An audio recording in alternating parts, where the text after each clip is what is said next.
This is Deborah Benefield, and I'm here with my mom out in Splendora, Texas. This is Connie MacKenzie. Say hello to everybody, Mom. Hi. My mom, a lot of people have asked for my mom's story, and so I figured that she can tell you her story. She is a survivor of bone cancer, and so, Mom, how old were you when you came down with bone cancer? Oh, about 32. Okay, so 32. And what was the first surgery that you had to have? I know you fought for years, but what was your first surgery you had to have? Well, the first surgery was having what they call hemipelvectomy. It's hip removed. It's moved above the hip bone. Okay, and that was due to bone cancer, correct? Yes. And what size was your leg when they removed it? What size was the tumor? It was 69 pounds, right? Yes, it was. So 69 pounds. Okay, and so then what happened after that with your bone cancer? What was your next surgery? Not too much. It did okay for a while, but then You had it in your brain? You had... Yes. It eventually went to my brain.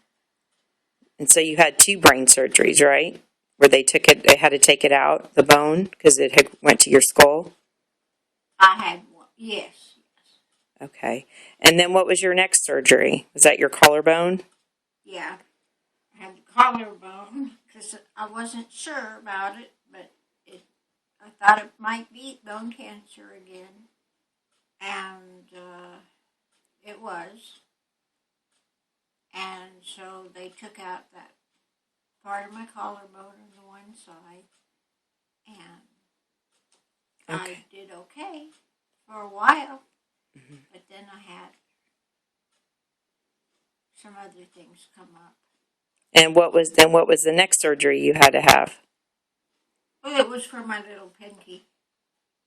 And you had to have that cut off too because of the bone surgery. Yeah, well, it was bone cancer, and I just said, well, I don't want to fool with anything. I don't want to fool with that stuff again. I just go ahead and cut it off. Mm-hmm. And that's what they did. They cut the finger off in this, and I still have, this is without a little pinky. Okay. And so then during this time frame, you kind of were in and out of bed in hospitals and things like that. So you really had a hard time exercising and losing weight, correct? It was very difficult for you. Yeah, well, when I first got sick, I had been a Weight Watchers teacher. Mm-hmm. And I had lectured for them for several years. Mm-hmm. And I had my weight down really good. But when I got the cancer diagnosis and I had to change a lot of things, I wasn't able to follow even the Weight Watchers anymore. Mm-hmm. I had to go more to a nutritional type diet. And so you had put on quite a bit of weight. And then last year I came and saw you and I started doing the Visalus, the shakes, correct? Can you show your before picture of what you looked like before you got on the shakes around that time frame? Yeah.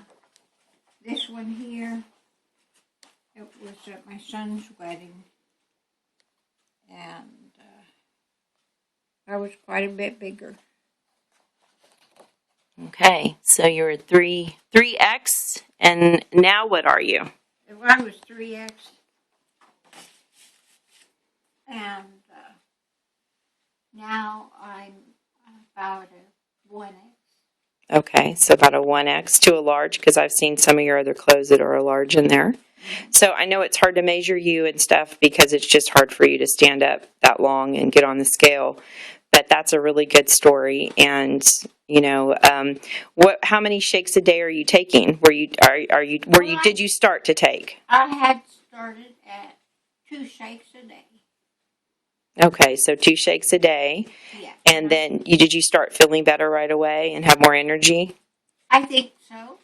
Mm-hmm. Okay. And then you said that you now you do 1 to 2 shakes a day, right? And you've been able to maintain your weight. Oh, yes. Okay. And what about your diabetic, right? Yes, but the diabetic isn't really an issue anymore for me. Since you've been taking the shakes. Yeah. That's great. So, Mom, if you were to give anybody any advice on, on cancer in general, or just, obviously you have fought, for your life, what would you tell people that are struggling with cancer or obesity, trying to get weight off? What would you tell them, or diabetics? What words of advice do you have? That the shakes are really good, and they're a solid nutritional point. Mm-hmm. There's one of the little things that you have that shows a little girl that, and she says, all you have to do is sit and have a shake. And that doesn't take a lot of brain. That's true. Okay, Mom. Well, great. Anything else you have to say to any cancer survivors? Well, I think that it's just something that we always have to be on guard of. And that when you go and you have your proper nutrition, Mm-hmm. then that's going to help your body fight off the cancer cells and things. So that's one of the best ways to do it. Okay. Well, thanks, Mom. Thanks for letting me interview you and everything. I know everyone's been asking me questions for a long time, so I appreciate you taking the time. Mm-hmm. Okay. Thanks.